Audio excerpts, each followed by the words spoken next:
Lucas 10. O tema dessa manhã, obra de Deus. Como faço isso? Vamos abrir, deixa Lucas 10 marcado, vamos abrir também João 6, que é o texto que eu vou trabalhar junto com Lucas 10.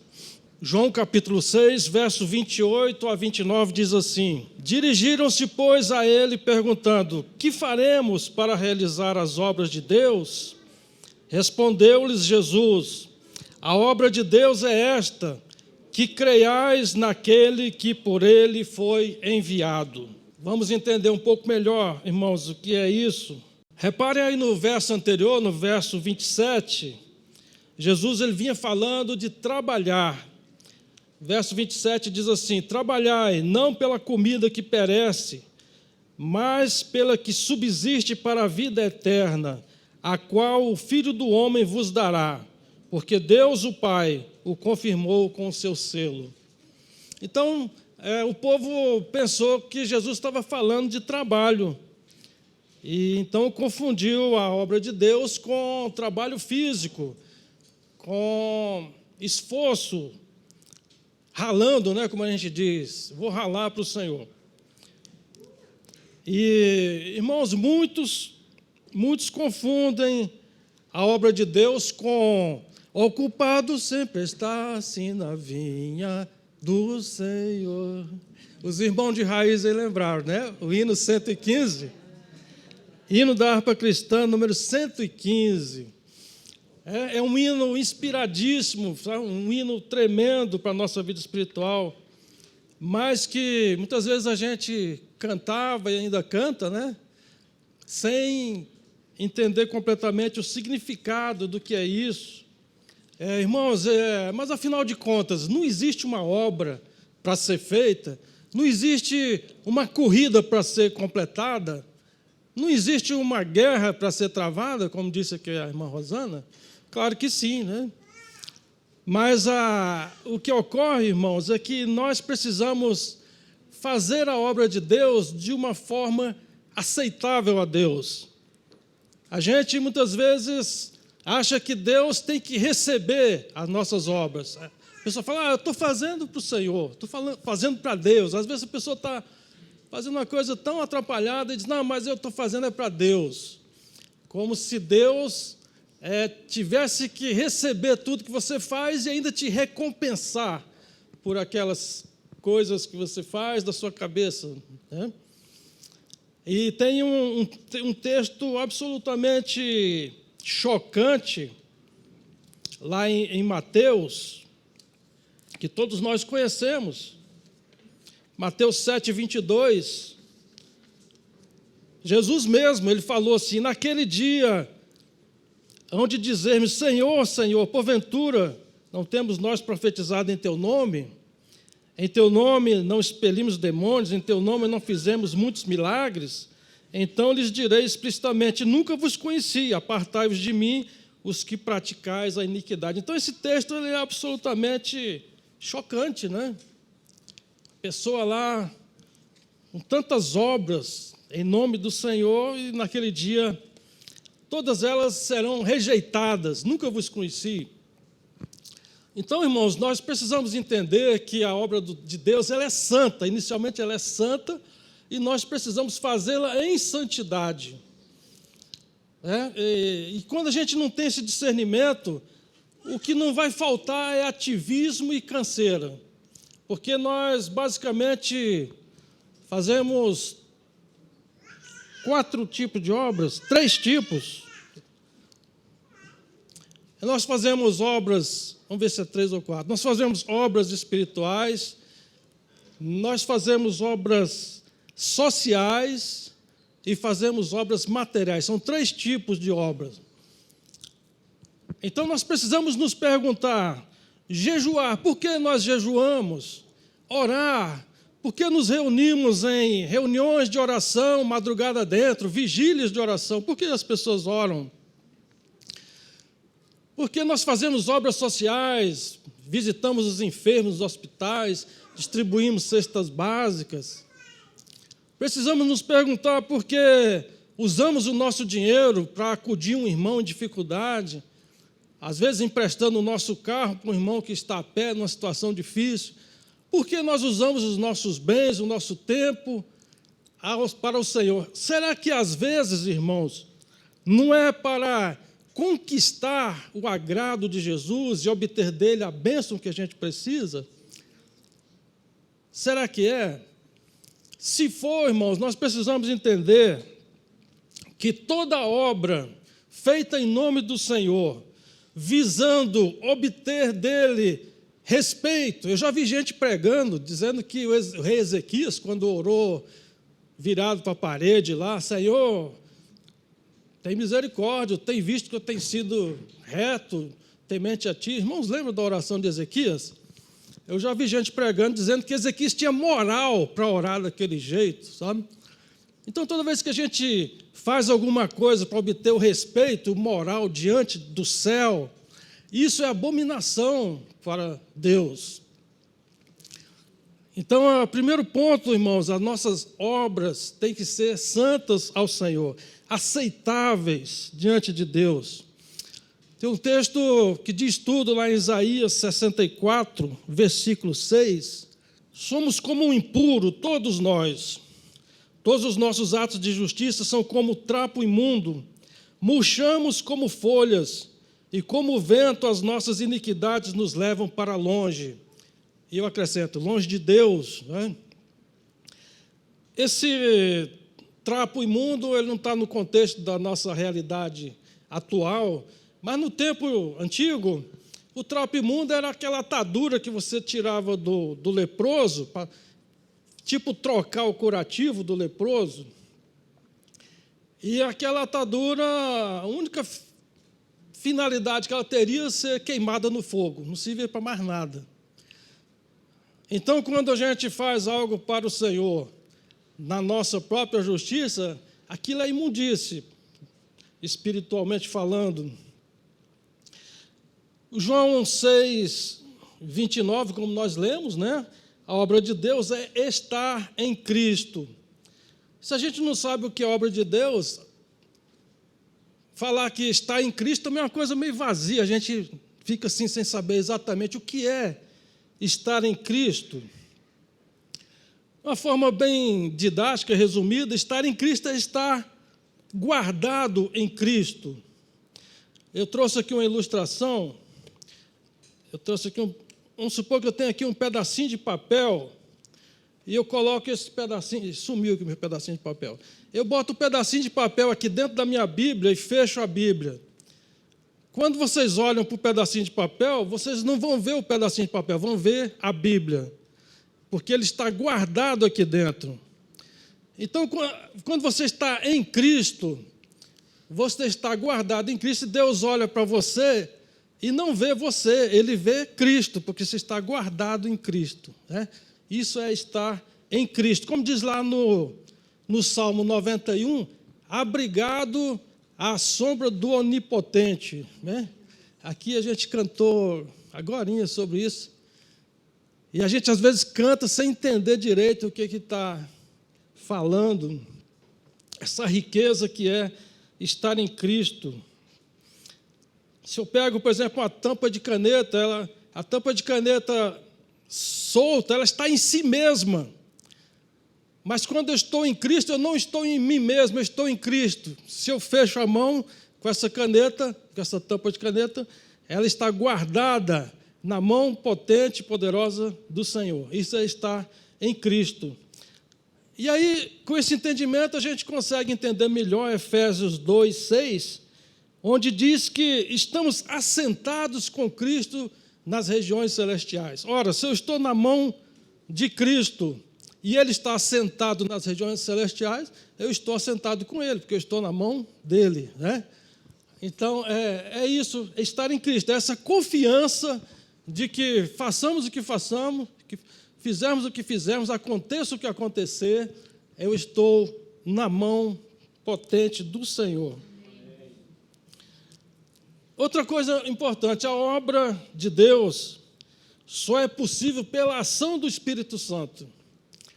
Às vezes as pessoas, sem entendimento, né, elas buscam o revestimento do Espírito Santo para rolar no chão, para falar em línguas, para expulsar demônio, fazer show, né? E se destacar no grupo.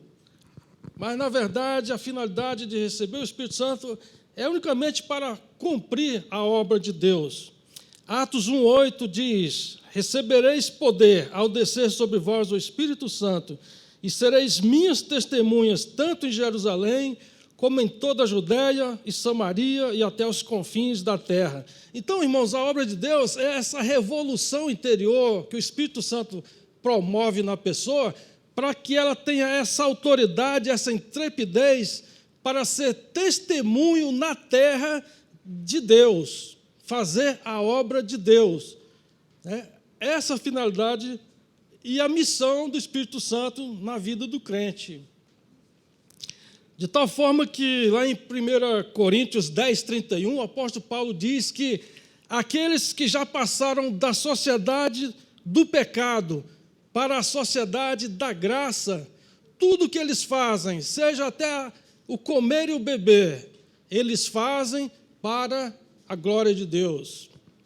Então, irmãos, se nós fazemos qualquer coisa que não seja dentro do propósito de glorificar a Deus, dentro desse coração alegre, agradecido a Deus, Senhor, eu estou indo porque eu estou em Ti, e eu sinto que eu tenho que ir por Ti, por amor a Ti, para glorificar o Teu nome. Tudo que não for feito dentro desse espectro, desse coração, é obra morta. A Bíblia chama de obra morta. Lá em Hebreus 9,14 diz que, ele diz assim: o sangue de Cristo, que pelo Espírito Santo a si mesmo se ofereceu sem mácula a Deus, ele purificará a nossa consciência de obras mortas. Para quê? Para servirmos ao Deus vivo. Então você vai estar servindo ao Deus vivo quando você tiver uma consciência purificada de obras mortas. Tá? Então você não vai fazer as coisas porque a igreja vai aplaudir, porque todo mundo está fazendo. Você não vai fazer nada disso, porque você tem uma consciência purificada acerca das tais obras mortas. A obra de Deus, irmãos, que é justamente o agir do Espírito Santo no coração do crente, essa obra ela tem um lugar tão especial, irmãos, no Novo Testamento, que no Novo Testamento ela recebe um nome específico, e esse nome é piedade cristã, ou simplesmente piedade. Vocês podem pesquisar, quando tiver tempo. Você nunca vai encontrar, jamais, eu afirmo categoricamente, jamais você vai encontrar no Novo Testamento a palavra piedade no sentido de dó, ter pena, ter misericórdia. Toda vez que o Novo Testamento cita a palavra piedade, ele está se referindo a temor a Deus, coração compungido, vida rendida ao senhorio de Jesus. E isso é tremendo. No Velho Testamento é muito comum você achar a palavra piedade em todos os sentidos possíveis, mas jamais no Novo Testamento. Então vejam, irmãos, um lugar especialíssimo que o agir do Espírito Santo tem no Novo Testamento. E aí a gente pode pensar, né, o homem pio. O que é o homem pio? É o homem piedoso. A característica dele é essa, levar Deus a sério em tudo que ele faz. E aí a gente pergunta, será que o apóstolo Paulo, quando ele perseguia e matava os cristãos, será que ele era um homem piedoso? Certamente que sim, irmãos. Ele era um homem piedoso, porque ele fazia aquilo, porque levava Deus muito a sério. E no entendimento dele, a coisa certa a fazer era matar os cristãos. Por isso que o próprio apóstolo Paulo ele fala sobre isso em Romanos 10, verso 2, ele diz assim: eu lhes dou testemunho de que eles, ou seja, os judeus, têm zelo por Deus, porém não com entendimento. Ele falou, eu sou testemunho disso. Né? Então veja como é importante ter zelo de Deus, mas com entendimento. Outra característica que não pode faltar, irmãos, na obra de Deus, é que a gente realiza a obra de Deus entregando aquilo que recebemos de Deus. Você primeiro é ministrado por Deus, para depois levar as pessoas, transformar aquela ministração em obras de justiça. Um caso muito típico é o de Marta, né? Jesus falou: Marta, Marta, para que esse ativismo todo? Lucas 10, verso 38. Vamos conhecer aqui o episódio de Marta. Indo eles de caminho, entrou Jesus num povoado, e certa mulher chamada Marta hospedou na sua casa. Tinha ela uma irmã chamada Maria, e esta quedava-se assentada aos pés do Senhor, a ouvir-lhe os ensinamentos. Marta agitava-se de um lado para o outro, ocupada em muitos serviços. Então se aproximou de Jesus e disse: Senhor, não te importas de que minha irmã tenha deixado que eu fique a servir sozinha? Ordena-lhe, pois, que venha ajudar-me. Respondeu-lhe o Senhor: Marta, Marta, andas inquieta e te preocupas com muitas coisas. Entretanto, pouco é necessário, ou mesmo uma só coisa. Maria, pois, escolheu a boa parte, e esta não lhe será tirada. É tremendo esse ensino. Isso aqui é revelação, irmãos. Essa visita que Jesus fez naquela casa, aquela família humilde, trouxe revelação para a nossa vida. A questão aqui, irmãos, não é quem faz, quem não faz. A questão aqui é a prioridade das coisas. Primeiro recebe do Senhor, depois você faz. O que aconteceu ali, Maria estava recebendo do Senhor, porque, irmãos, Jesus veio ao mundo para servir, e não para ser servido. Isso também é revelação para nós. A gente tem que entender que Jesus, ele se agrada em servir ao seu povo, a abençoar, a ministrar ao seu povo. Então Jesus estava naquela casa para ministrar aquela família, para confortar, para edificar. Jesus tinha um plano completo para aquela visita. Ele estava no propósito do Pai, ele veio para isso. E Marta estava lá agitada, numa atitude completamente voluntária, né? Foi uma iniciativa dela, mas ela estava encucada que aquilo era a coisa certa e urgente a ser feita. Tanto é que ela, na sua forma de honrar Jesus, daqui a pouco ela estava dando bronca em Jesus. Falou: Senhor, manda ela me ajudar, que é isso? O pão está lá queimando no forno, eu não estou dando conta. Então ela já estava danando com Jesus, como a gente fala, né? Estava danando com Jesus, aquela pessoa que ela queria honrar. E o que acontece na realidade da igreja é exatamente isso. Quando a gente inverte a sequência das coisas, você se torna um crente azedo, amargo. Daqui a pouco você está insatisfeito com a igreja, com o pastor, com o irmão A, com o irmão B. Daqui a pouco você está danando com Deus, irmãos. Tem crente que dana com Deus, porque ele está fazendo um monte de obras, ele está na expectativa de ter resultados, de ter reconhecimento, de ganhar o respeito de Deus e tanta coisa, e como o resultado não vem, ele dana com todo mundo. Um crente azedo, né? Então, como é importante, irmãos, esse princípio: primeiro receba, e naquilo que você recebeu, vá adiante e ministre, transforme em obras, tá? Então, muita gente que não recebeu o amor de Jesus tem dificuldade para amar.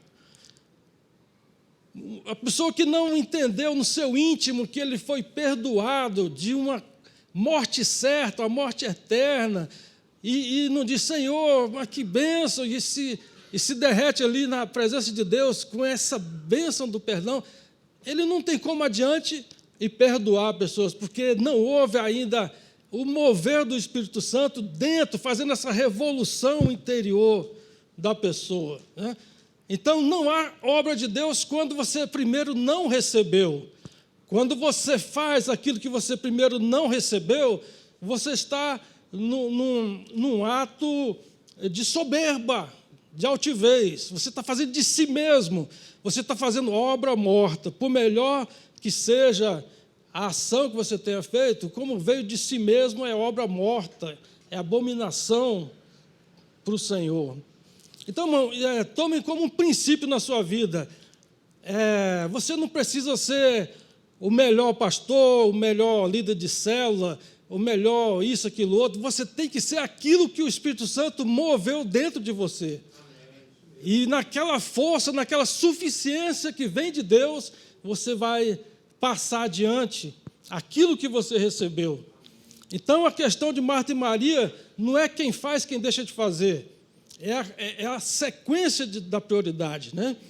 Então, aqui, nesse caso, o certo era os discípulos, Maria, Lázaro, Marta, todo mundo aos pés de Jesus, recebeu a ministração, recebeu o que ele tinha para entregar naquela visita, agora vamos todos para a cozinha organizar o almoço, né? E iam almoçar felizes, rejubilantes, ia ser um almoço diferente, né? Esse é o princípio. Receba primeiro. Se você quer ser uma pessoa realizada na vida, feliz no seu interior, abrace a visão da boa parte, ela jamais será tirada de você. Essa boa parte é a que vai valer em toda a vida da gente. Então é isso, irmão, se você vai dar antes de receber, você vai se tornar amargo, irritado, cansado, estressado. A Marta, quando danou com Jesus, para ele mandar Maria fazer a mesma coisa que ela estava fazendo, ela estava assim numa atitude de controlar a Maria. Por que ela não está fazendo o que eu faço? Irmãos, a gente não é dono da vida de ninguém, a gente não tem que controlar ninguém. Às vezes, a gente fala de um irmão que está sumido, assim, até numa atitude de maldade, né? Sumiu e tal. Mas, olha, isso não cabe a nós, cada um cuide de si, né? Jesus estava lá de boa com Maria, não estava nem para Marta. A Marta foi que entrou na conversa, aí levou Jesus e falou: Marta, calma aí, não é assim. Então, irmãos, não seja esse crente chato, azedo, que quer controlar as pessoas, que quer que todo mundo faça porque você está fazendo. Não é de Deus de jeito nenhum. E para finalizar, irmãos, eu digo o seguinte: nós estamos às portas de um tempo em que a religião não vai nos sustentar. Religião que eu digo é esse ativismo doido, para conquistar moral com Deus, né? Para conquistar as coisas. Irmãos, eu não sei se vocês estão acompanhando o noticiário, nós estamos vivendo um tempo de rumores de guerra, o clima todo de cabeça para baixo, tudo está de cabeça para baixo. E nós sabemos que a volta do Senhor se aproxima, e nós estamos às portas de um tempo em que a religião de nada vai nos adiantar. O que vai nos adiantar é a piedade, a vida piedosa. O que vai nos adiantar é a boa parte, essa não será tirada de nós. Quando Jesus voltar, a única coisa que vai valer para nós é isso, nada mais. Tudo vai se queimar como obra inútil, tudo mais vai se queimar. Irmãos, vamos abrir em Lucas 22, verso 7. Chegou o dia da festa dos pães asmos, em que importava comemorar a Páscoa. Jesus, pois, enviou Pedro e João, dizendo: Ide preparar-nos a Páscoa, para que a comamos. Eles lhe perguntaram: Onde queres que a preparemos? Observe aqui, irmãos, eles não perguntaram: onde está o dinheiro para o vinho, para o cordeiro assado, para tudo que nós vamos precisar na Páscoa. Eles não perguntaram onde está o dinheiro, onde é que está Judas com a bolsa, né? O nosso tesoureiro. Eles simplesmente perguntaram: onde queres que a preparemos? Então perceba aqui a disposição deles para cumprir a ordem do Senhor.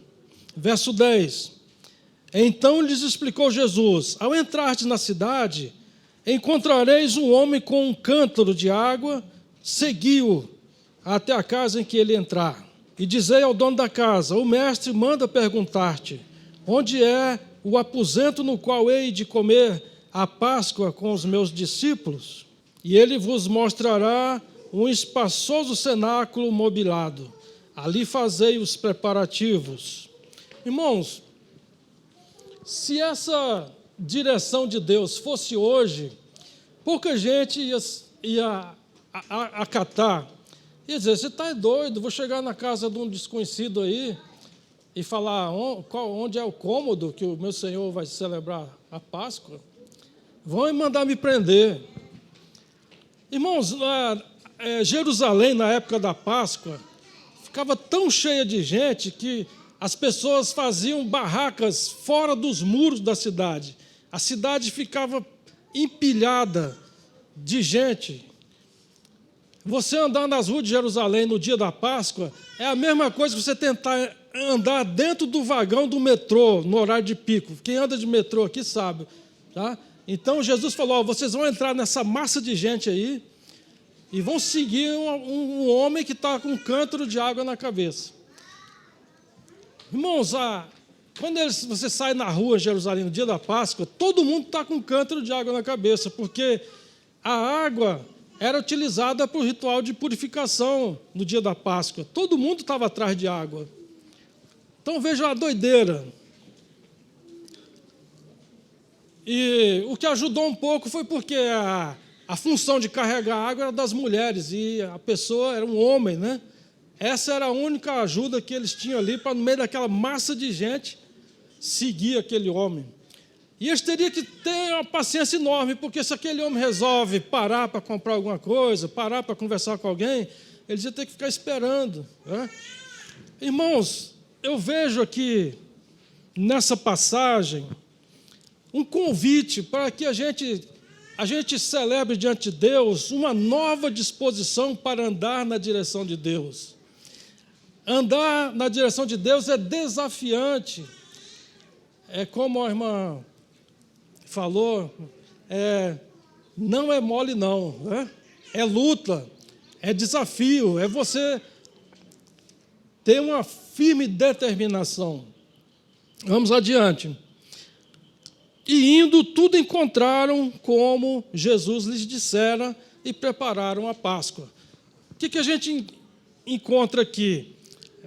Quem preparou tudo foi Jesus. Eles só foram, eles só atenderam, não é? Eles só estavam recebendo o tempo todo. Receberam tudo pronto. Tá? Então, irmãos, acredite nisso, confie no agir de Deus na sua vida. Você tão somente obedeça que você vai receber pronto. Tá? Vai acontecer. Tá? Acredite que vai acontecer. O Senhor só quer que você obedeça, que você acredite, confie em Deus. E aqui vem na sequência, verso 14. Chegada a hora, pôs-se Jesus à mesa e com ele os apóstolos. E disse-lhes, tenho desejado ansiosamente comer convosco esta Páscoa antes do meu sofrimento. A gente imagina que Jesus sentou à mesa e já foi falando isso, né? Tenho desejado ansiosamente celebrar essa Páscoa. Irmãos, quando eu sou muito curioso, eu fui ver como é que era a cerimônia da Páscoa naquele tempo, e eu descobri que a cerimônia em si, ela era feita em torno de 4 taças. Justamente as 4 taças que representavam as 4 promessas de Deus no Êxodo. O Êxodo foi quando o povo estava lá no Egito, escravo, né? Acho que todo mundo sabe, né? O povo hebreu era escravo no Egito, Deus interveio e libertou o povo. Por isso a festa da Páscoa, a festa que celebra a libertação do povo hebreu. Eu peço aos irmãos rapidamente, Êxodo capítulo 6, versículo 6. Portanto, dize aos filhos de Israel, eu sou o Senhor, e vos tirarei de debaixo das cargas do Egito, primeira taça, e vos livrarei da sua servidão, segunda taça, e vos resgatarei com o braço estendido e com grandes manifestações de julgamento, terceira taça. tornar-vos-ei por meu povo e serei vosso Deus. Quarta taça. Então, para o povo hebreu, a cerimônia da Páscoa teria essas 4 taças sobre a mesa, que representam as 4 palavras que o Senhor liberou para Israel naquele dia de libertação. Interessante, irmãos, como é que acontecia o ritual, né? O pai de família, o mais antigo ali, o ancião ali da casa, ele erguia a primeira taça, chamada taça da santificação, Kiddush, eles chamam de o Kiddush, primeira taça. O pai, então, anuncia o início da refeição, porque a Páscoa é uma refeição, como nós estamos vendo aqui, e ele faz a oração de dedicação e agradecimento a Deus. Terminado isso, ele passa a taça, bebei dela todos. Aí todos bebem da primeira taça até voltar a ele. A segunda taça chama-se a taça da explanação. Eles chamam de Hagadash, essa segunda taça. Ele ergue a taça, passa para todos beberem, e em seguida um dos filhos pergunta por que a Páscoa é uma refeição separada de todas as outras, e por que a Páscoa tem que acontecer por todas as gerações de Israel. Então o pai de família, o ancião ali que está presidindo, ele explica o que aconteceu no Egito e como Deus os tirou de lá com grandes manifestações de poder. Em seguida, eles comem o cordeiro assado e as ervas amargas. Terminado isso, o ministrante ergue a terceira taça, chamada a taça de ação de graças. É quando ele toma o pão e diz: este é o pão da aflição, que os nossos pais comeram na terra do Egito.